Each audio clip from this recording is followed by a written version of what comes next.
Good morning, Tenor, and welcome to Wednesday morning. So, a more serious tutor time today. We've done like some looks at programs and that sort of thing, and some ways to fill up your downtime, which we've got a lot of. But after Mr. Bracken's email yesterday, which I'm sure you read, we just want to talk more about studying and what you need to do, and just to go through the essential things really about how important this time is. So, let's go to notes. So the main notice for today is Mr. Bracken sent you all an email. I know it's quite long, but you've got time. Spend time reading it. He obviously thought quite deeply about what he wanted to say and the message he wanted to get across to you, and it is important to you. If I was to summarize it, what he's saying is you need to be working really hard at home. I think he's worried that some people aren't. Now, I know because I put a lot of year 10 lessons up for my year 10 French class, but I put them up for others as well. And I can see that people do them. People email me asking questions about them. There was like a mistake in one, and people email me about it. And I can see people are working really hard on some lessons, but other people aren't looking at it. And that's the fear for Mr. Bracken, because when you come back, it will be too late to catch up on what you've missed. You need to be working hard now to make sure you're ready for the GCSE. Now, the best example of this is the year 11 who have just gone, because they had their mock exams just before Christmas. And for some of my year 11 class, they were working really hard for the mocks, because I said to them, you know, the hard work starts now. If you work hard now and you get your good mocks, that's a really good basis, and you've got a really good knowledge of French, and then you can only get better. Whereas if you don't work hard for your mocks, then after the mocks you're going to be playing catch up, and you won't have the same level, the basis of French that you need to get good.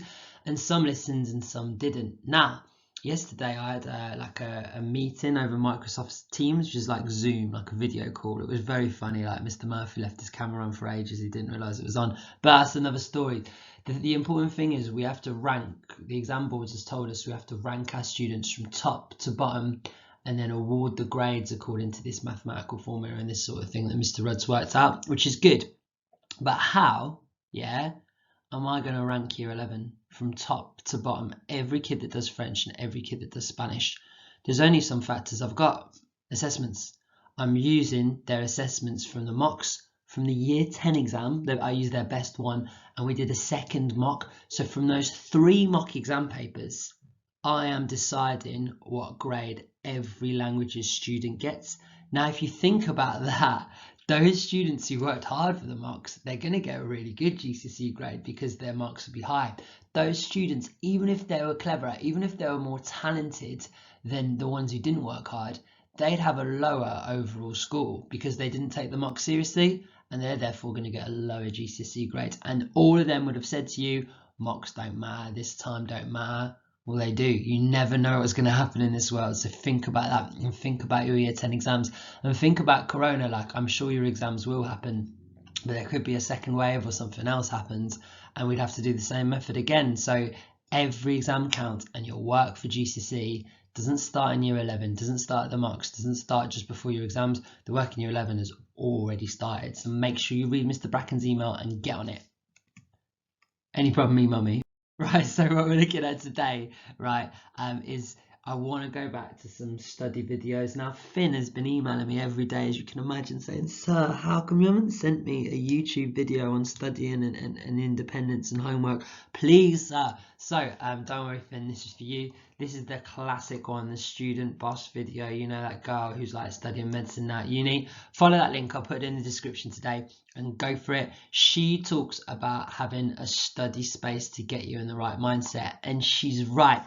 Below is a picture of, this is where I'm talking to you from right now. This is my study space at home, so you can see my desk. Now, I've got some rules. This is, like I told you this before, it's a little room down the bottom of the garden. So there's the back door to my house.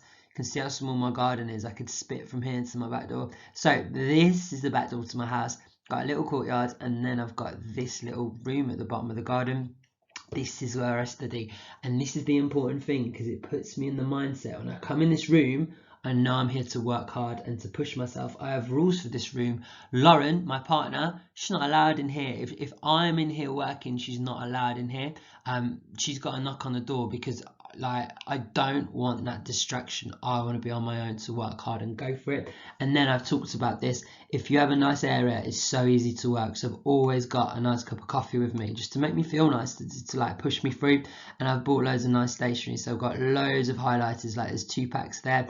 I've got loads of pens. There we go. Lip balm. And then I've got everything here I need. Nice lamp. A lovely poster of France, and this just puts me into the mindset of working hard and going for it and pushing myself. This is what you need to create in your house. It doesn't have to be a desk if you don't have one, you can't afford one, but just a space where you go and you work hard, because you are going to do some brilliant work. And are you going to do that like sat in a corner of your room with your books laid out, or are you going to do that with a rubbish biro that barely works? No, you don't want any of that. You've got to make your area special and to work hard, because you've got the biggest tests of your life coming up next year. You've got to be ready for it. So watch that student boss video. So excuse me, it's a really good video that she talks about her desk, and you can see the time and care she's put into it. It's obviously worked because she's doing medicine. She's also got like a quotes wall, which I really like. I'm going to put that into her tutor wall, where she's got like some sayings or some mottos that get her by. So I've chosen 2 for you guys to think about at the moment with Mr. Bracken's email in mind. The first one is this. I love this Latin. It says, nothing but the best is good enough. That's a really good motto. This one over here. That's a really good motto to have in your life. Nothing but the best is good enough. So when you do a lesson online, are you actually doing it the best? When you do a homework, are you rushing it, getting it done in tutor time, copying niches, Metahan, or are you doing it properly? Are you going for it? Nothing but the best is good enough is a great motto to have in your life. It's also the motto of a Premier League football team. Which one? They used to have it on their shirt, but they changed their crest now, so it's different. Don't Google it. If you know, I'll be very impressed. And then this is the other one over here. It's actually an RAF one. I'm not really a big fan of the British Army, but here we go. It says Peradua ad astra, which means through struggle to the stars, which means if you work hard, you can go far. Love both these mottos. What's your motto? Yeah, what's your motto for next year? What are you going to do to push yourself through it? Is your motto, can't really be asked, it'll be all right? What sort of an attitude is that? You got to push yourselves, guys. You can do great things at Glenthorne. You've got a really, really good school. You can do great things if you push yourself, get in the mindset of doing it, have a good desk, have a motto, go for it. So I hope you're up for working hard today. That's all from me, guys. Any problems, you can email me. Read Mr. Bracken's email. I think he'd like some emails to see how you're all doing as well, because he only just gets like the really important things. He'd love like 1 or 2 of you to say, hi sir, I'm doing all right, hope you're well. Just something like that, yeah, can brighten his little day. Right guys, excellent tutor time today. I've enjoyed thinking about seeing you all. Yeah, I hope to see you soon. Yeah, stay safe, see you tomorrow.